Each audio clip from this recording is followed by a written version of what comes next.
जीवन में कठिनाइयाँ किस व्यक्ति की नहीं हैं? क्या कोई ऐसा व्यक्ति है जो पूरे विश्वास के साथ ये कह सकता है कि हाँ, मैं किस्मत का सबसे धनी हूँ क्योंकि मेरे जीवन में कोई परेशानी नहीं है? शायद ऐसा कोई व्यक्ति इस संसार में मौजूद है ही नहीं। हर एक के जीवन में कोई ना कोई व्यथा, कोई ना कोई दुख अवश्य है और सवाल ये है कि उस दुख से उभरने का रास्ता वो कैसे खोजते हैं।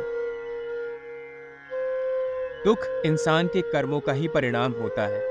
कुछ व्यक्तियों के जीवन में दुख इसलिए है क्योंकि कहीं ना कहीं ये उन्हीं की कोई चूक या गलती की वजह से हुआ है।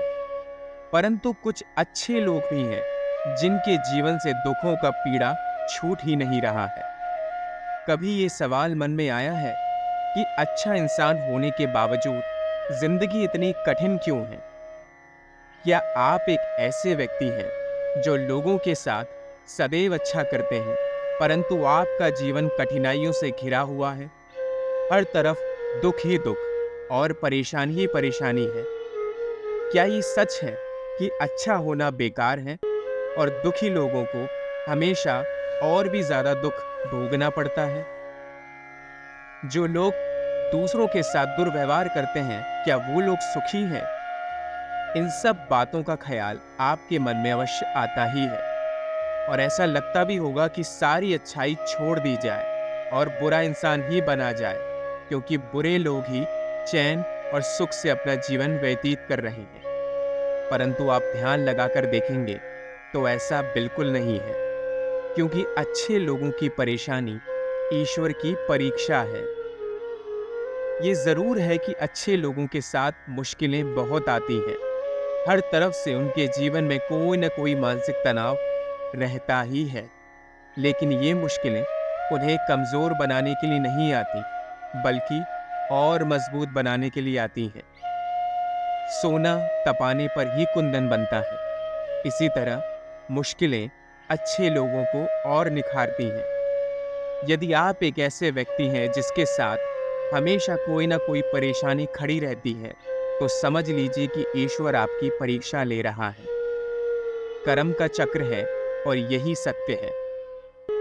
कभी कभार ऐसा होता है कि आपकी कोई गलती नहीं होती, परंतु फिर भी घूम फिर कर परेशानी आपके जीवन में लौट ही आती है। आपके मन में सवाल आते होंगे कि आखिर मैंने तो किसी का बुरा नहीं किया, जो मेरे साथ इतना बुरा हो रहा है।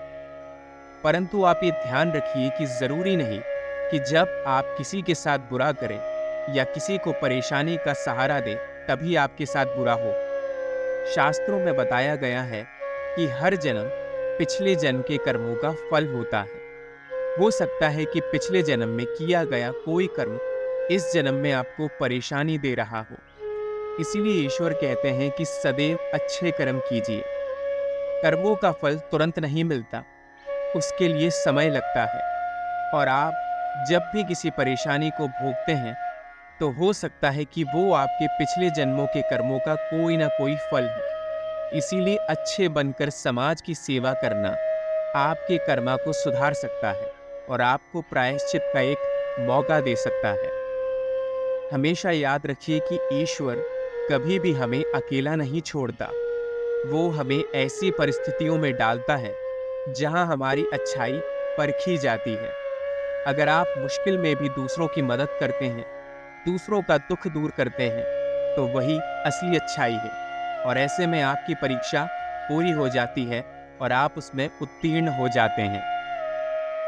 मुश्किलें जरूरी हैं, लेकिन हमेशा नहीं। हमेशा यदि आपके जीवन में परेशानियां रहेंगी और आप उनसे बाहर नहीं निकल पाएंगे तो आपको तकलीफ होगी। ईश्वर ये बात जानते हैं, इसीलिए जब भी वो परेशानी देते हैं उसके साथ कोई ना कोई समाधान भी आपके निकट ही छोड़ जाते हैं। यह आप पर निर्भर है कि आप कितनी तेजी से उस समाधान को पकड़कर अपने जीवन में अपनी व्यथा को सुलझाते हैं। अच्छे कर्म करते रहिए, बाकी सब ईश्वर संभाल लेंगे। यदि आपको पता है कि आप अच्छे हैं और फिर भी परेशानियों से घिरे हुए हैं, तो घबराइए मत। यह आपकी परीक्षा जल्दी ही खत्म होने वाली है, क्योंकि विधाता अब आपकी परीक्षा में आपको उत्तीर्ण करने के लिए आतुर बैठे हुए हैं।